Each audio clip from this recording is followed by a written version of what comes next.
नमस्कार दोस्तों, RRB ALP 2024 का एग्ज़ाम 25 नवंबर से स्टार्ट होने वाला है। तो आज की वीडियो में हम बात करेंगे कि आपका सेफ अटेम्प्ट कितना लेना चाहिए, सेफ स्कोर कितना होना चाहिए, क्योंकि इस बार बहुत ही कम दिनों में एग्ज़ाम ख़त्म हो रहा है। यानी कि 25 से स्टार्ट है, 29 को ख़त्म हो रहा है, यानी कि टोटल 15 शिफ्ट में आपका एग्ज़ाम ख़त्म होने वाला है।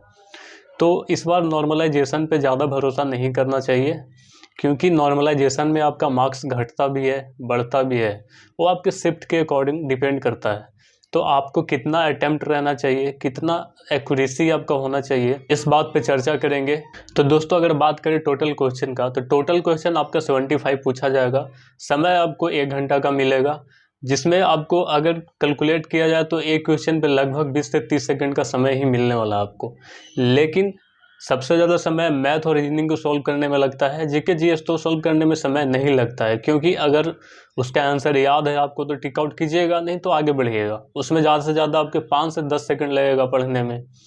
तो समय जो है ना, वो मैनेज हो जाता है मैथ और रीजनिंग में। यानी कि जीके जीएस में समय कम लगता है, वही समय जो बचता है उसमें वो मैथ और रीजनिंग में आपका लग जाता है। तो समय का मैनेजमेंट इस तरह हो जाता है। लेकिन अब आपको करना क्या है कि सबसे पहली बात का ध्यान देना है कि रेलवे के एग्ज़ाम में कोई भी हो, रेलवे के एग्ज़ाम में 1/3 का निगेटिव रहता है। अगर आप निगेटिव ज़्यादा लेंगे तो आपका मार्क्स जो है कम जाएगा। तो आपको निगेटिव लेने से बचना है, ज़्यादा नहीं लेना है। निगेटिव लीजिए जिसमें ज़्यादा लग रहा है कि इसका आंसर ये हो सकता है, तो आप उसको अटेम्प्ट लीजिए।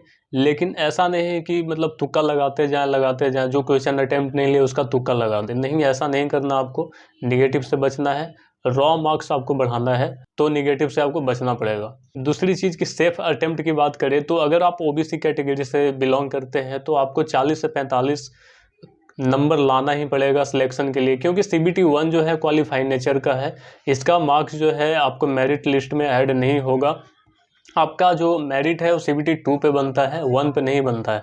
तो इसमें क्वालिफाई होने के लिए, हालांकि इसमें भीड़ अच्छा खासा है, तो क्वालिफाई होने के लिए आपको कम से कम तो 40 से 45 का स्कोर करना पड़ेगा। आपको अगर अटेम्प्ट की बात की जाए तो कम से कम 60 से 65 आपको अटेम्प्ट लेना पड़ेगा। अगर 8-10 क्वेश्चन गलत भी होता है तो 3 से 4 नंबर आपका कटेगा, उसके बाद भी सेफ स्कोर में आप रहिएगा। अगर आप ईवर कैटेगरी से बिलोंग करते हैं तो आपका 50 मार्क्स आना ही चाहिए। हम जो भी मार्क्स आपको बता रहे हैं आफ्टर नॉर्मलाइजेशन बता रहे हैं, नॉर्मलाइजेशन करने के बाद इतना मार्क्स आना चाहिए।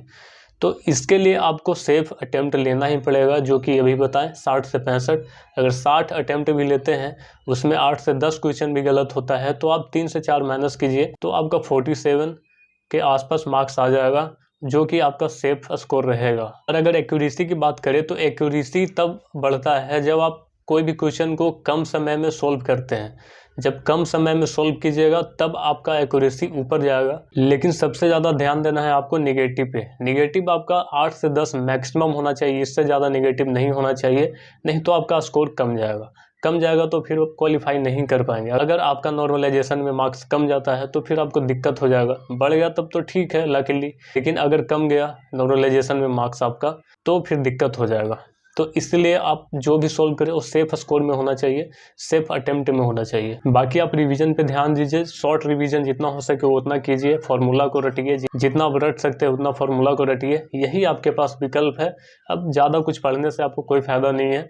जितना आपको पढ़ना था उतना आप पढ़ लिए, अब आपको नया चीज़ कुछ नहीं पढ़ना है। तो आशा करते हैं कि वीडियो आपको पसंद आया होगा। पसंद आया तो लाइक कीजिएगा, शेयर कीजिएगा।